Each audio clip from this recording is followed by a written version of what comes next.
ଯେତେବେଳେ ବିବାହ କରିକି ସ୍ତ୍ରୀଟିକି ନେଇ ତାଙ୍କ ଘରକୁ ଆସେ, ସେ କେତେ ସ୍ୱପ୍ନ ଦେଖେ ତାର ପରିବାର ଘର ଲୋକ ତା ସ୍ତ୍ରୀକି ସମସ୍ତେ ଭଲ ପାଇବେ, ତା ସ୍ତ୍ରୀ ବି ସମସ୍ତଙ୍କୁ ପରିବାରକୁ ଆପଣାର କରିନେବ।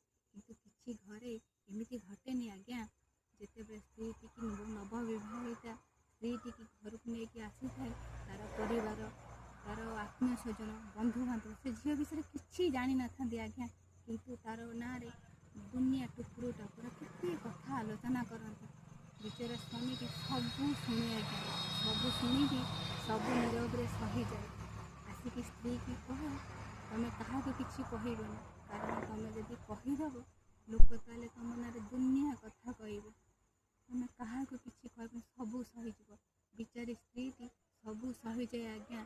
ଯେତେବେଳେ ଅସହାୟ ହୁଏ ରାତିରେ ଶୋଇଲା ବେଳେ ସ୍ୱାମୀ କୋଳରେ କଇଁ କଇଁ ହୋଇ କାନ୍ଦେ, କାହାକୁ କିଛି କହିପାରେ ନା ଆଜ୍ଞା।